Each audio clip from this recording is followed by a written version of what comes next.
You've heard of corporate betrayal, but you haven't heard this. I wasn't just another employee. I was the one who built the entire $370 million deal.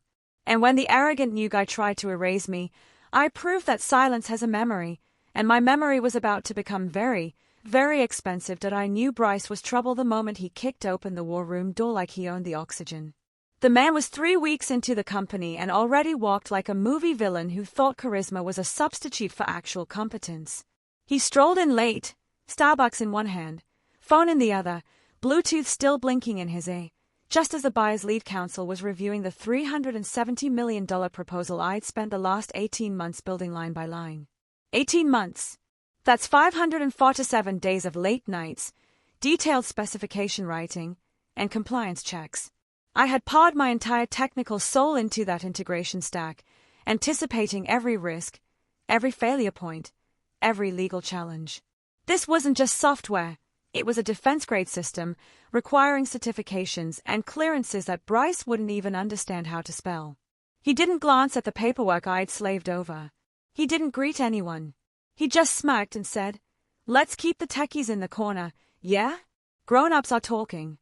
A few people offered those nervous corporate laughs that sound more like survival instincts in a predator's den than genuine amusement. I didn't laugh. I just adjusted my binder on the table, the same one he'd later call dead trees. The air was thick with his performative confidence. Bryce strutted, postured, and made promises the product, in its current state, couldn't possibly keep. He was selling the integration stack, but he didn't even know whose name appeared on the car patent, the name that guaranteed its functionality and legality. Spoiler alert, it wasn't his.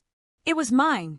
The buyer's team, the true professionals across the table, exchanged quiet, knowing glances with me.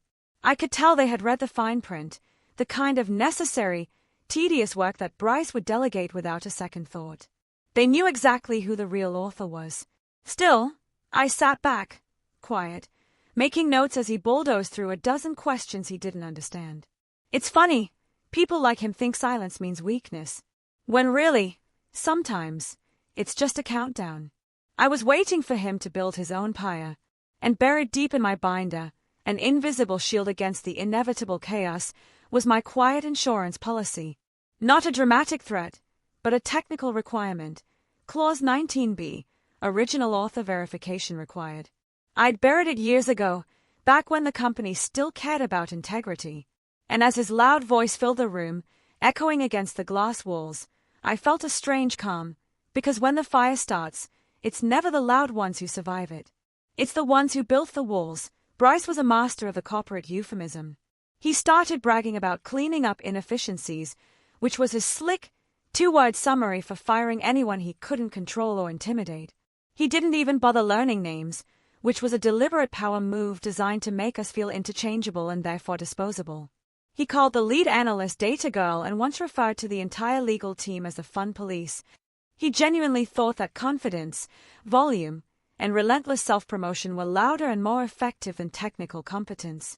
When the buyers, astute and thorough, asked about compliance validation, the single most critical path item for the $370 million deal, he waved vaguely toward me, half smiling, and casually deflected. "She's got that part handled, whatever her name was again." That single phrase, whatever her name was the catalyst. It was the moment I realized his arrogance wasn't just a personal failing, it was an active threat to the deal and to the 3 years of my life I had invested in this system. That name, El Misa, was printed on every certification memo, every compliance signature, every piece of technology that made this whole endeavor legal. I watched him spin, laugh, charm, and lie with dazzling ease, and all I could think about was how quickly a man can build a pyre without realizing he's standing directly on top of it. 2 days after that chaotic meeting, the bureaucratic violence began. I received a short, dismissive email from Bryce's assistant. Subject line, meeting update. No greeting, no explanation, just a line saying, "Lala won't be needed for the tomorrow's strategy session." The session I had prepared for all week, the one where the final technical architecture was supposed to be approved. I scrolled down and watched my name quietly deleted from the invite chain of virtual execution. 3 years of groundbreaking technical work, gone with a single, Contemptuous click. A few hours later, another one followed. No need for you at the buyer alignment either. VP says focus groups only. They were relegating the architect of the system to marketing fodder, a background prop. Bryce's justification was equally galling. She's not client-facing. I nearly laughed out loud at the profound absurdity. I wasn't client-facing. I was the reason they still had clients. I didn't argue or protest loudly. I've learned that in corporate life, the loudest protests are always the least powerful.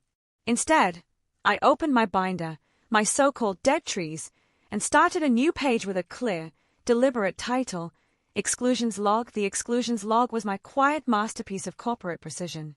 It wasn't about revenge. It was about irrefutable fact. I logged every single meeting, every date, every forwarded email chain where my access was revoked or my name was deleted. I noted the specific reason given, the timestamp of the rejection, and the recipient of the message. I logged the systematic attempt to erase my institutional memory and my core involvement. This wasn't merely a diary of slights. It was a litigation document in the making.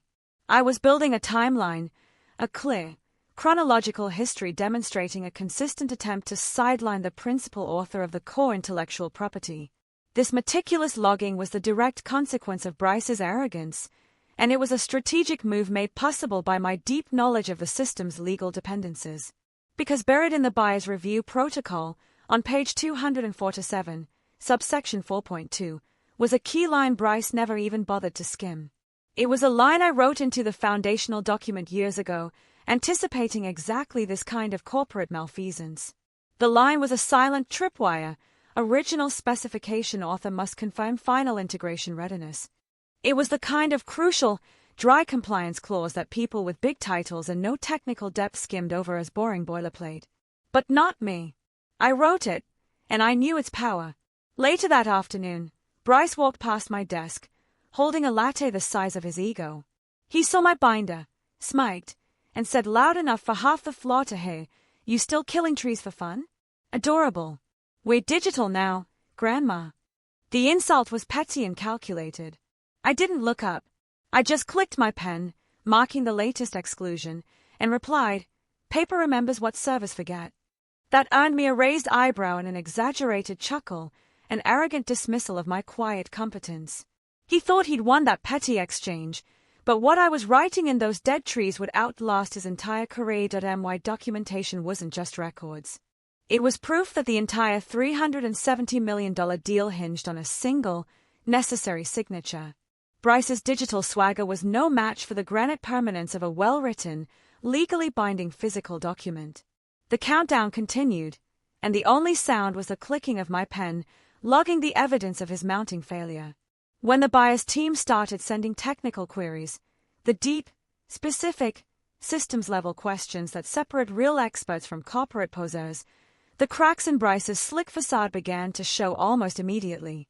They asked about encryption inheritance in the compliance module, a function tied directly to national defense standards.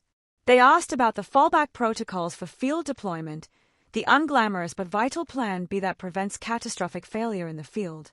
Bryce's answers were predictably generic, slick, and utterly empty, like a politician trying to describe how a car engine works. He used buzzwords, postured about synergy and optimization, but he couldn't address the fundamental engineering specifics. He was trying to bluff his way through a multi-million-dollar technical review, relying solely on his self-proclaimed charisma. This wasn't just about sounding knowledgeable. These were complex, high-stakes technical details tied to legal liability and certification. One of the buyers, a senior compliance engineer named Ortiz, was clearly not buying the performance. He stopped mid-call, interrupting Bryce's stream of empty rhetoric, and asked a pointed, loaded question.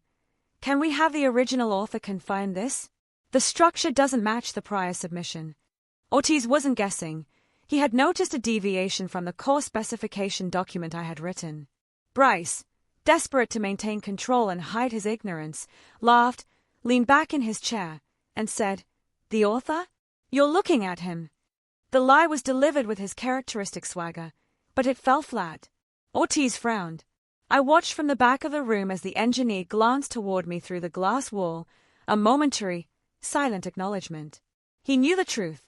He knew the structure I had engineered was being dangerously altered. The more Bryce spoke, the worse it got. He started making improvements to my documentation, changes that broke version integrity and, crucially, invalidated 3 separate defense-grade certifications tied to the compliance mapping. The tension in the room was palpable, building like static electricity before a lightning strike. They were heading straight for a compliance disaster, a deal-breaking catastrophe that only I, the original architect, had the intimate knowledge to prevent or, more accurately, to fix. And I wasn't sure yet if I wanted to intervene to save the person trying to erase me. I wasn't vindictive by nature, but there's a point when quiet competence becomes an act of necessary defiance. Every exclusion, every insult, every empty, arrogant order he backed, it all went into that binder. Not out of spite, but out of necessity and precision. Because when you hold proof, you don't need revenge. You just need patience, and the time for patience was quickly coming to an end. The next explosion came during the midweek review, Bryce's favorite stage, the one with a large audience. He thrived on public performance, swaggering around the conference table like a quarterback who mistakenly thought charisma could replace competence in a technical negotiation. The buyers had dialed in remotely, their legal counsel present, ready to go over the final deployment protocols. This meeting was the last checkpoint before the joint negotiation, where the slightest misstep would be amplified.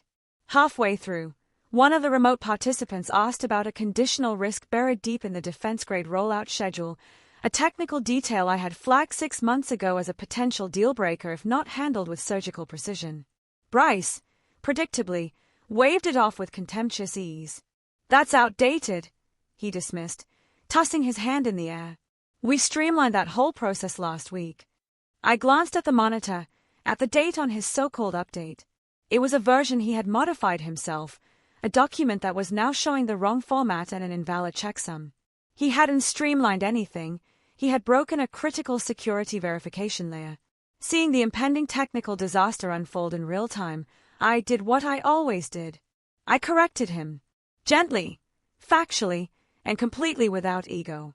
"Actually," I interjected, my voice clear but measured, "if we bypass that verification stage, the system will flag during operational readiness.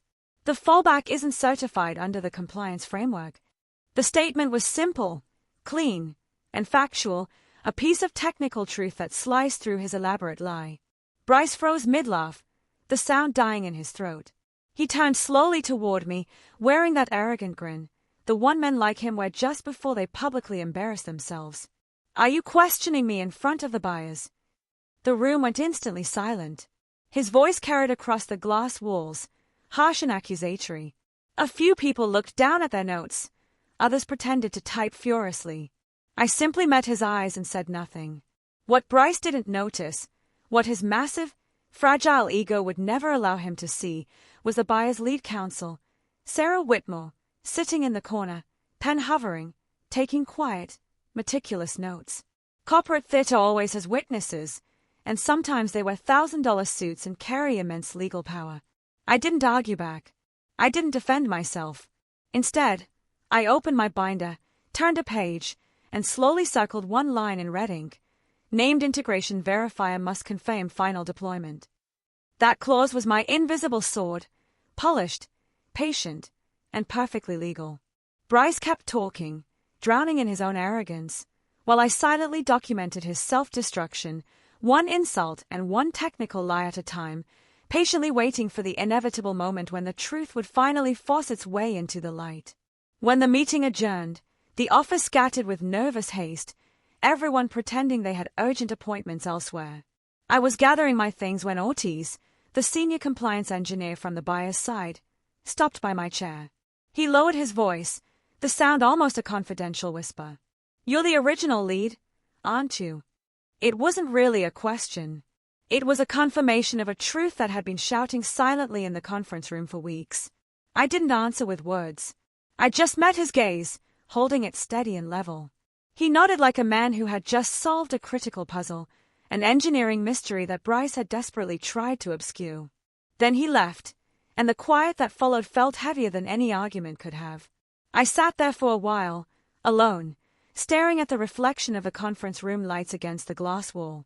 My face in the reflection was calm, composed, but underneath that stillness was something sharp, no longer just self-preservation, but precision, the deliberate application of years of technical and legal foresight. They wanted me invisible. Fine. Let them forget my name for a little while longer, because silence has a memory, and mine was about to become very expensive indeed. The next morning, a quiet email landed in my inbox. Subject line: follow-up materials, confidentiality maintained. It came from Sarah Whitmore, the buyer's lead legal liaison, and her tone was too polite to be casual.